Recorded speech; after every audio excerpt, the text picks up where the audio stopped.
আজকের ভিডিও হচ্ছে দাওয়াত খেতে যাওয়ার ভিডিও। আমার ঘুরতে যাওয়া দাওয়াত খাওয়া অনেক পছন্দ। আসসালামু আলাইকুম এভরিওয়ান, ওয়েলকাম করছি নতুন একটা সুন্দর ভিডিওতে। সবাই কেমন আছেন? সবাই অনেক ভালো আছেন। ঠিক আমার ছেলেটাও হয়েছে আমার মতো, সেও বাইরে যেতে খুব পছন্দ করে, ঘুরতে পছন্দ করে। তো আজকে গিয়েছিলাম হচ্ছে একটা সুন্নতি খাতনা দাওয়াতে। আর দাওয়াত ছিল হচ্ছে আমার ননাসের শ্বশুর বাড়িতে। তো আমরা হচ্ছে অনেকেই গিয়েছিলাম, আমরা দুই ফ্যামিলি মিলে গিয়েছিলাম। আর আমার ছেলে কোথাও গেলে একদম এক জায়গায় বসে থাকার মতো ছেলে সে না, সে প্রচুর দৌড়দৌড়ি করছিল, মানে সবাইকে চিনে আমাকে ছাড়া। তোর ফুফুকে সামলাতে সবাই দেখতেই পাচ্ছেন অলরেডি। তো আমরা গিয়ে প্রথমে হচ্ছে সবার সাথে পরিচয় হয়ে কথা বলার পর হচ্ছে আপুর শ্বশুর অসুস্থ ছিল, উনি যেখানে ছিল সেখানে আমাদেরকে নিয়ে যাচ্ছিল আর কি, আশেপাশে ঘুরে দেখাচ্ছিল। আর এদিকে হচ্ছে মায়ানের আরেক ফুফু বলতেছিল মায়ানকে এনে এই চেয়ারে বসায় তো চাচুর পাশে খাওয়ার জন্য, কিন্তু আমার ছেলে তো একদমই বসামন ছিল না, সে খাবে না, সে পরে খাবে। তো হচ্ছে আমাদের খাওয়ার পর্ব স্টার্ট হয়, আমাদেরকে প্লেট দেওয়া হয়। আর সেই প্লেটে হচ্ছে আমার সামনে বসে আছিল আমার ছোট চাচা শ্বশুর, উনি অনেক ভালো মনের মানুষ, অনেক মজার মানুষ আর কি। তো আমাকে বলছিল কি প্লেটটাকে চেপে দাও, মানে ঠেসে দাও, না কিন্তু উড়ে যাবে বাতাসে। যেহেতু ওয়ান টাইম প্লেট ছিল তো উনি আর কি অনেক মজা করছিল প্লেট নিয়ে। এক হিসেবে ভালোই করছে, কারণ অনেক লোকজন ছিল দাওয়াতে, এত প্লেট দেওয়া আবার হচ্ছে ধোয়া ক্লিন করা দেওয়া অনেক ঝামেলার বিষয়।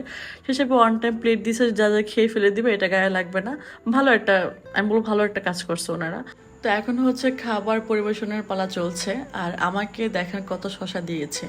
আমি বলেছিলাম যে আমাকে শশা দাও, আমার ননাসের ছেলেকে, ও আমাকে অনেক শশা দিয়ে পরে ভরে চাচ্ছে আপনি খান, প্লেট ভরে শশা দিচ্ছে আমাকে। আর এখানে দুষ্টমি করছিল ক্যামেরার সামনে, ও হচ্ছে একটু মানে ভিডিও করলে খুব মানে ভালো সাপোর্ট করে, ভিডিও করে দেয় আমাকে, ভালো একটা ছেলে। আর এদিকে হচ্ছে রান্নার কথা কি বলবো, মাসার রান্না অনেক মজা হয়েছিল। আপনারা প্লিজ কে ওয়ান টাইম প্লেটের দিকে তাকায়েন না, রান্না অনেক মজার ছিল। পোলাও থেকে শুরু করে পোলাও, রোস্ট, তারপর হচ্ছে গরুর মাংস, খাসির মাংস, আর লাস্টে চোরটা মিষ্টির আইটেম ফিন্নি, এত মজার ছিল। আমি জাস্ট প্লেট চেটে পুটে খেয়েছি, আপনারা দেখতেই পাচ্ছেন। আমি কিন্তু একবার খেয়ে আবার নিয়েছি ফিরনি। তো অলরেডি হচ্ছে আমার খাওয়া শেষ, প্রায় সবারই খাওয়া শেষ এখানে। তো এখন হচ্ছে আমাদের উঠে যাওয়ার পালা। আর এই হচ্ছে আমার বাবাটা, ও তো গরমে একদম অবস্থা খারাপ ছিল, ওকে আমি চেঞ্জ করে দিই, আমি এক্সট্রা ওর জন্য ড্রেস নিয়ে গেছিলাম।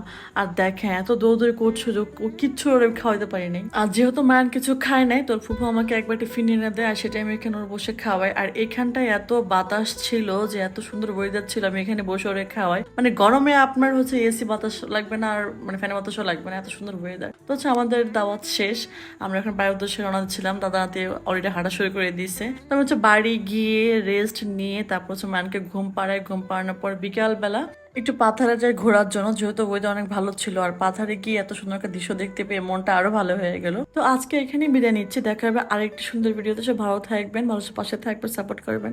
আল্লাহ হাফিজ, টাটা।